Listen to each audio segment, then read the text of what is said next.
Welcome back to another video. Today's topic is going to be talking about being codependent and wanting a relationship. And this comes from a comment from the Discord server, from the DSD Discord. And it basically, let me just pull this over here and I'll just kind of read it real quick. It says, it's a quick question. It says, just wondering if you could do a talk on how do we know if we are no longer codependent versus genuinely missing someone, like in a new established relationship. Now, I'm going to cover this in a couple of points.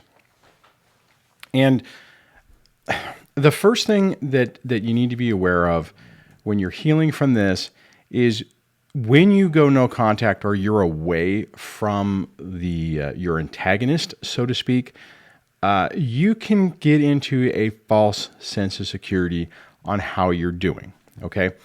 And this can play out in a bunch of different ways, and I'll roll into how this relates to this particular topic. But the first part about this is typically what happens is you get some distance. You're not in that fight or flight mode anymore with the other person. You're doing pretty good. You're feeling good about yourself. You stop ruminating or thinking constantly about the ex, and you start to feel pretty good. And then something happens. And typically what happens, which is a little different in this situation, but we'll get into it.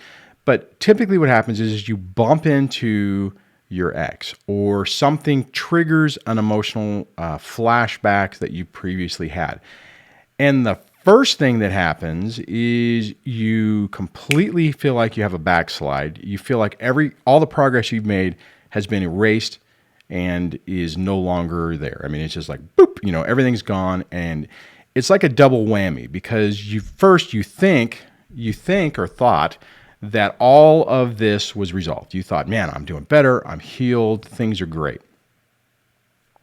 Which it's good when you feel that way. The bad part is that then you flash back to this, oh my God, I'm not really healed. I'm not really better. Everything is still a mess. And now you're ruminating about the past and you're ruminating about the ex. The thing to remember, and then what typically happens is you go through that normal feedback loop phase that you had. Watch out for this though.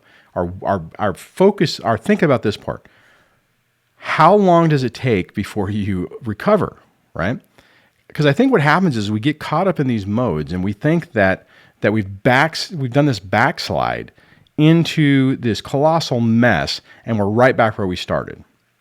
Most of the time, when you look at it, it's a shorter duration, which is progress. It doesn't feel like progress at the time because you feel like you're dealing with stuff that you already thought you dealt with. Keep that in perspective. Don't lose sight of the progress that you've made. Okay.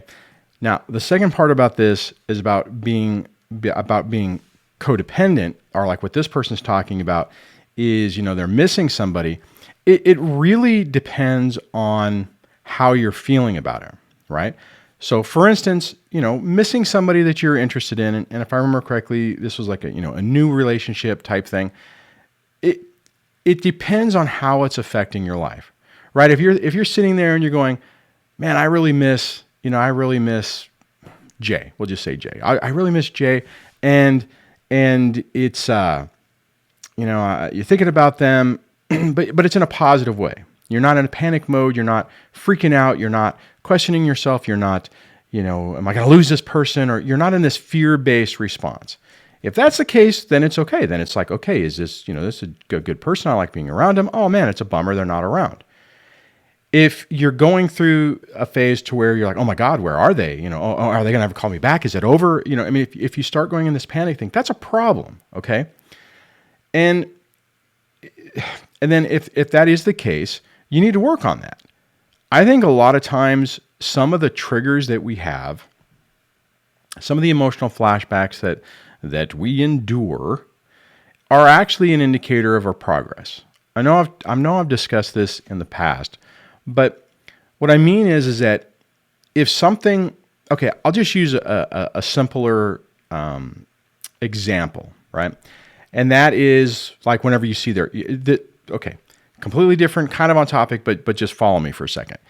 You're driving around early in the process of this, you see their car, or even you see a car that's like their car, and you immediately have those feelings just come flooding down, right?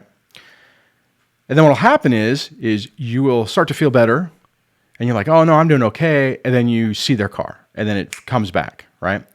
Well, after a period of time, your PTSD response to all that is going to go away, and it won't happen. And it's really weird, right? Because it feels like it's going to happen all the time. That's kind of what I'm talking about with this, right? So if you have a situation where you're having a negative response, and I would say in this situation, depending on the details of it, it could be an indicator that you have more work to do. And if that's the case, then hopefully you have a professional that you're working with, either hopefully a therapist, a licensed therapist who understands this stuff, or a life coach, or somebody who's helping you with it, and you can work through those particular scenarios. Again, it ultimately rolls back to, how is it affecting you? Is that a negative thing? Is it causing you to feel fear and not introspective? I mean, not thinking. Let me back up. What I mean is that if you're looking at this going, wow, I really miss this person. You know, I really enjoy their company. They seem like a positive person. They're a positive influence in my life. I really like having this person I can communicate with, and I feel, I don't like using the word safe, but I feel emotionally open with the person, not oversharing, not in a negative way, but you just feel like this is a good fit, and now they're gone and you miss them. Well, that's a normal response. And a lot of us in these situations, we're going to be hyper focused on looking at situations, trying to analyze it so we don't make the same mistake. So that's also very common, right? Where you look at it, and like I'm saying, you could be looking at that going, okay, I'm thinking about this, I'm overanalyzing this. Does this make me codependent? And again, it boils down to ultimately how you're feeling about it. How is it really affecting you?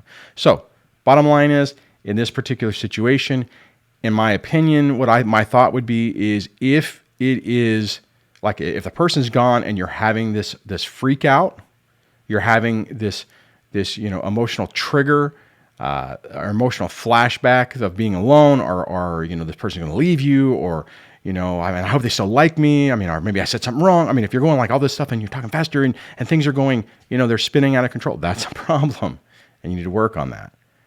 That's really how you gauge it. And honestly, the crazy part about all of this, it all boils down to, how is it affecting you? And what I mean by that is, it's across the board. It's like even a relationship, because people will ask sometimes, well, how do I know? Is this person a narcissist? Is this person toxic? If you feel like crap around them, it's toxic. If you feel uneasy, or if you feel lost, or if you feel, bottom line, if you don't feel at peace, and you don't feel comfortable, and you don't feel relaxed, then it's a problem. And it's the same, and it's the same thing with this codependency question, in my opinion. If you are falling into the trappings of codependency, I should have, before I pulled this video up, I should have pulled up some of the key points or the key triggers of it. So, do the Google search and look, and it's like, okay, are you falling into that thing? Are you feeling those trigger points for it? And if you are, you still have more work to do. And here's the thing. Having more work to do isn't necessarily a bad thing, right? All of this stuff that we've been through is incredibly hard. It's incredibly complicated. So to think that you're going to, magically turn the corner and not have any of this residual effect after a lifetime of getting to this point, it's unrealistic. And I'm not saying that in a point or in a way to try to make you feel depressed or it's like, oh my God, I'm never going to get over this. No, you can get over this. It's just, it's not an overnight thing. I've used the analogy before of, if you hit a physical injury, you have to go through the initial trauma, the injury, then you have to go through the medical procedure to fix it. If it's like, let's say if it's a broken bone, or busted piece on your body, right? You blow out your back, right? Your back, you do something, you break your back, you're going to be down, you're going to be, down for the count for a little bit. You're going to have to go through the treatment plans, depending on how severe, what the severity of the problem is. And in our situation, it's the same thing. What's the severity of the emotional trauma that you've had is going to dictate the treatment plan or the process you take. Some people, it's just a muscle type thing, right? It's still painful. It still could take you out for a while. You're still going to have to do physical therapy and whatever. Whereas other people are going to have a surgery and then are going to have to do the physical therapy on top of that and have to do some residual thing and maybe have another injury. So, I don't know if that's a great analogy in this particular case, but I think it really lends itself to that, and I think it's a good way to look at it. So often on the mental health side of this thing, we expect it to be a quick fix because the injury doesn't look. You don't see the physicality of the injury. You look at yourself and you have this hurt and you have this damage. But it's not a broken bone sticking out of your skin. It's not, you can barely move because the pain is so great. So you're using, a cane or something to try to move around, and people can look at you and go, "Oh my God, something's wrong." The internal injuries hurt, in my mind, just as bad, and oftentimes I think they're worse because it's harder to explain it to somebody. Now I know maybe this is getting a little off track on the codependency thing, but I think it's an important thing to look at with it because if you have that issue, if you've had, and I had that issue. I needed other people to validate me and to make me feel okay with myself, which is the reason why I talk about why it's so important to self-validate, to be able to regulate your own emotions, to be able to find your peace within yourself and not have it dependent on anything else, not have it dependent on your kids or relationship, a job title. You have to be internally like, hey, I'm okay. And then you can make decisions based off of, in a relationship, it's like, hey, is this person really good for my environment? Are they a good fit for me? Do they make me feel good? Not do they make, I said that wrong. I don't mean do they make me feel good. It's like, do I feel good around them?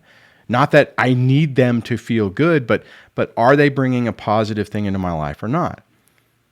So the person who posted this question, it really depends on the specific details and the question. And I honestly believe that most of the time we know the answer, right? We know. We know what we're doing. We know what the reality is. We know what our core response is that really guides what is really happening and the effect it's really having on our lives. So I would love your thoughts on this, what you think about, if you're struggling with being codependent and if you think that you're still stuck in that. I'd like to know what you're thinking about and whether this whole concept I'm talking about is helpful or not. If you like this video, give it a thumbs up. If you appreciate the channel and you think it's helpful, please subscribe. If you want to support what I do, you can go down below and hit the join button and become a channel member. And on that, I'm going to wrap this up and I will chat with you on the next video. Take care. Bye.